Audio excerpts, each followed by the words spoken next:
Sebelum lanjut, ayo subscribe dulu. Yang subscribe rezekinya dilancarkan setiap hari. Loh, kalau perutnya kosong pasti otaknya kosong. Dulu ya, stasiun ini, lintasan stasiun Pasar Senen. Tiap minggu ada yang mati kesambar kereta. Karena penjaganya lupa nutup, Pak. Saya tuh pikir ini apa sih ini? Saya ke sana, ke pos jaga itu loh, nongkrong, rokok. Sampean kalau lepas dinas ngapain? Ngojek, Pak. Kenapa kok ngojek? Lah penghasilannya nggak cukup, Pak. Masuk akal kan? Manusiawi dong. Kita perbaiki ya. Waktu itu penjaga pintu perlintasan stasiun Senen itu take home-nya 1.750.000 2009, Pak. Kecil lah. Kecil dong. Mau hidup di Jakarta. Waktu saya pergi, take home kepala stasiun take home penjaga pintu itu satu orang 7,5 juta. Oke dong.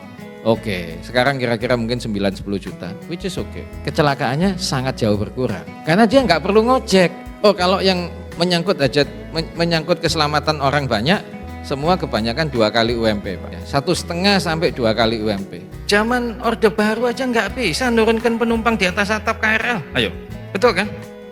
Mau Kementerian BUMN ngomong beginilah begitulah, mana hasilnya? Nggak ono. Perhubungan juga sama, nggak ada. Setelah itu kan beres kan? Beres. Nah, beresnya gini, cerita nih. Waktu saya mau membersihkan itu, kalau saya tidak mengalami sendiri, itu saya nggak tahu kenapa penumpang itu mau naik di atas atap. Pada risikonya kalau jatuh, risikonya itu tidak ada opsi. Kalau jatuh itu mati pasti. Ya. Penumpang kalau naik di atas atap KRL zaman dulu itu kalau jatuh, itu saya sudah instruksi ke lapangan. Kalau jatuh segera ditolong, dimasukkan di rumah sakit terbaik, mudah-mudahan hidup. Nah kalau hidup terus kita wawancara. Nah diwawancara terus buat testimoni kan. Masukkan televisi, betul kan? Supaya orang nggak mau naik jalan. Nggak ada yang hidup, Pak. Nggak ada. Nah, apalagi kalau kesetrum, ya. Itu loh, kabel itu loh. Di rumah, dicolokkan itu ampernya kan 220 ya. Ya, kalau di listrik kabelnya kereta itu, listrik aliran atas itu bukan 220, itu 1.500. Ya, jadi kalau Anda pegang, harus meninggal. Kalau enggak Anda pasti menyesal, Anda enggak meninggal itu pasti. Saya itu naik sendiri berkali-kali dari stasiun Bogor, dari stasiun Depok, dari stasiun Citayam. Itu kalau kereta tanpa AC itu gimana? Wah enggak tahan memang. Kalau naik jam 6 pagi dari Bogor masih tahan, tapi lewat UI udah enggak tahan. Udah jam 7, jam 8 udah enggak tahan, panas sekali di dalam. Akhirnya saya bikin kebijakan, sudah gini aja. Keretanya semua dibuang, ganti single service. Semua pakai AC dan tidak ada ekspres, enggak ekspres, semua berhenti di setiap stasiun. Loh, komuter kok ada yang ekspres, ada yang enggak. Ya, jadi ini nggak tahu pikirannya dulu gimana. Oke, semua single service pakai AC. Nah itu yang mengakibatkan penumpang sudah nggak bisa naik lagi di atas atap. Di dalam dingin kok, paling kurang bisa bernapas lah. Ya, kalau dulu nggak bisa bernapas, nggak pakai AC itu. Setengah mati, Pak. Terus saya ngalami sendiri, saya coba sendiri. Oh, makanya saya tahu. Nah, waktu merubah itu, debatnya itu dengan teman-teman di perhubungan, itu saya ngomong, ini semua pakai AC, tidak boleh tidak pakai AC, saya hapus semua. Kalau pemerintah nggak mau harganya berubah, ya subsidinya tetap harus ada. Nah di peraturannya itu, yang disubsidi itu kereta tanpa AC, nggak bisa peraturannya. Nah, ya saya ngotot harus dirubah, kalau nggak mau ya nggak apa-apa, harga tiketnya saya naikkan terus. Akhirnya oke, diterima. Nah tapi tetap harga tiketnya 5.000. Dulu nggak pakai AC itu harganya 2.000. Transportasi umum merubah dari 2.000 ke 5.000 itu luar biasa loh ributnya mestinya. Tapi nggak ribut kan? Sedikit lah ya. Kenapa toilet di gerbong kereta api ya itu langsung jatuh ke tanah? Waktu itu ya kan Pak? Langsung jatuh aja ke tanah. Mau kencing mau buang air besar jatuh aja ke tanah. Sekarang udah nggak ada. Nggak ada kan sekarang ya? Nggak ada, Anda nggak ngalami itu ya, nggak ada. Jawabannya Pak Darmawan begini, ya dari dulu juga begitu Pak. Ya ampun, ini bagaimana ini orang? Saya bilang, bisa nggak dibuat? Nggak bisa. Kenapa nggak bisa? Ya gerbongnya isinya banyak loh. Boeing 747 itu isinya 450 orang terbang. Toiletnya langsung jatuh ke tanah nggak? Lalu saya panggil INKA, Industri Kereta Api di Madiun. Saya bilang, bisa nggak bikin toilet ramah lingkungan? Jadi tidak langsung jatuh ke tanah. Bisa. Pakai sistem bakteri? Bisa.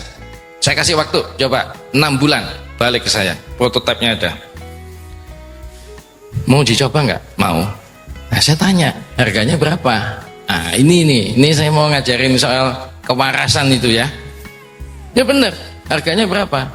500 juta, Pak. Satu toilet tuh 500 juta. Waktu itu saya masih ingat tahun 2009.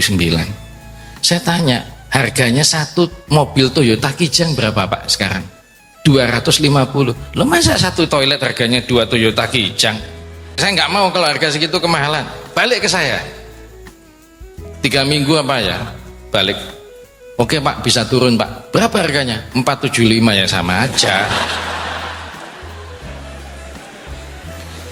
Akhirnya saya bilang begini, ini kalau dipasang ada 1.500 gerbong penumpang, ya. Kalau satu gerbong penumpang toiletnya 2, itu pasang 3.000. 3.000 toilet kalau 500 juta satu, itu berapa? Kalau 3.000 toilet 1,5 triliun. Masa 1,5 triliun cuma masangin toilet aja? Nah, ada satu waktu itu staf saya namanya Rono Pradipto, itu kepala pusat keselamatan. Saya ajak, sudah kita bikin sendiri deh, ajak tim saya biayai sendiri, riset 3 bulan, coba Jakarta Bandung Gopar bisa jalan, pasang 3.000 toilet dalam 6 bulan, paksain. Tahu nggak satu toilet itu harganya berapa? Akhirnya 12 juta.